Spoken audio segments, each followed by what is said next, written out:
BRS అధ్యక్షుడు మాజీ CM KCR కు షాక్ ఇచ్చింది తెలంగాణ హైకోర్టు. విద్యుత్ కొనుగోలులో జరిగిన అవకతవకలపై విచారణ చేస్తున్న నరసింహారెడ్డి కమిషన్ పై స్టే ఇచ్చేందుకు నిరాకరించింది. నిబంధనలకు విరుద్ధంగా కమిషన్ ఏర్పాటు చేశారని అభిప్రాయపడింది. కాగా పూర్తిగా పొలిటికల్ ఎజెండాతో వేసిన కమిషన్ అంటూ కేసీఆర్ తరపు న్యాయవాదులు వాదనలు వినిపించారు. ప్రభుత్వ తరపు వాదనలు రేపు వింటామని హైకోర్టు తెలిపింది.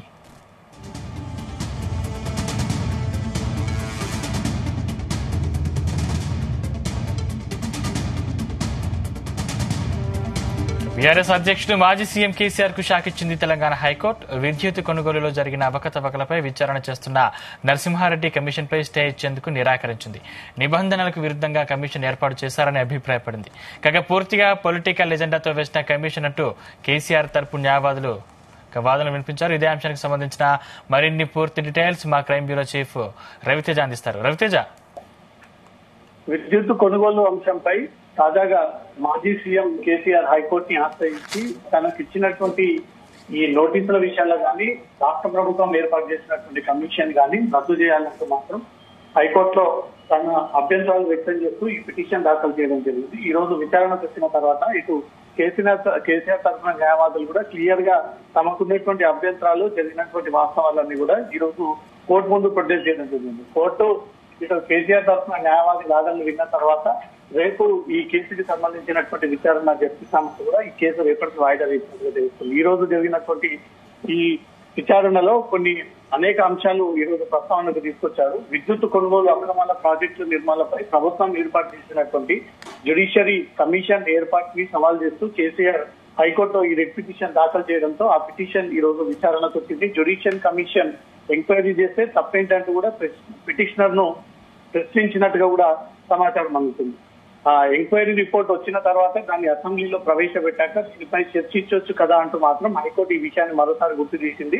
వాదనలు విన్నటువంటి కోర్టు విచారణ రేపటికి వాయిదా వేస్తూ కోర్టు ఈ అభిప్రాయాన్ని వ్యక్తం చేయడం జరిగింది. ఇటు కేసీఆర్ తరఫున న్యాయవాది ఆదిత్య సోంది తన వైపుగా వాదనల విషయానికి వస్తే ఈఆర్సీ ఇచ్చిన తీర్పు ప్రకారమే ఛత్తీస్గఢ్ నుంచి విద్యుత్ కొనుగోలు చేశామంటూ కూడా పిటిషనర్ తరఫున న్యాయవాది వాదనలు వినిపించారు. ఈఆర్సీ ఇచ్చిన తీర్పులపై జ్యుడిషియల్ కమిషన్ వేసి ఎంక్వైరీ చేయకూడదని తెలిసిన కమిషన్ వేశారు. ఇది నిబంధనలకు విరుద్ధంగా వేసినటువంటి కమిషన్ అంటూ కూడా కేసీఆర్ తరఫున న్యాయవాది ఈ వాదన వినిపించడం జరిగింది. మాజీ సీఎం కేసీఆర్ కి ఈ నెల 15 లోపు రిప్లై ఇవ్వాలని జ్యుడిషియల్ కమిషన్ నోటీసులు పంపింది.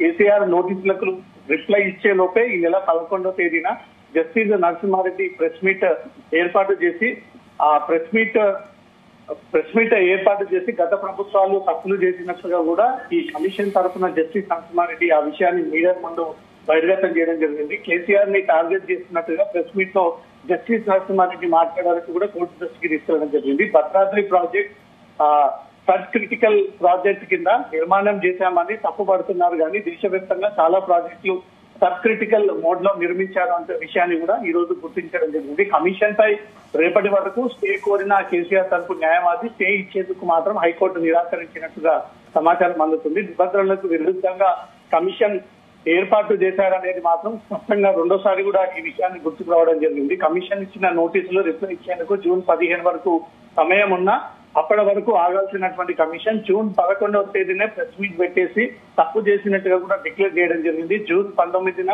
మరో నోటీస్ అందజేశారు. ఎంక్వైరీ కమిషన్ యాక్ట్ 8B కింద నోటీసులు కూడా అందజేశారు. జూన్ 30 వరకు రిపోర్ట్ సబ్మిట్ చేయాలంటూ కమిషన్ ఒత్తిడి తీసుకొస్తా ఉంది. అందుకే రిప్లై అడగకుండానే ప్రెస్ మీట్ లో అక్రమాలు జరిగినట్టుగా కూడా జస్టిస్ కమిషన్ ప్రకటించారు. ఇది పూర్తిగా పొలిటికల్ ఎజెండాతో వేసినటువంటి కమిషన్ అంటూ మాత్రం కేసీఆర్ తరపు న్యాయవాది వాదనలు వినిపించిన తర్వాత రేపు ప్రభుత్వం తరఫున వాదనలు వినిపించేందుకు ధర్మాసనం సమయం ఇవ్వడంతో రేపు ప్రభుత్వం తరఫున న్యాయవాదులు వాదనలు వినిపించిన తర్వాత రేపు ఈ కమిషన్ కి సంబంధించినటువంటి అంశంపై కూడా కోర్టు తీర్పు ప్రకటించేటువంటి అవకాశం ఉంది. Right, thank you Raviteja.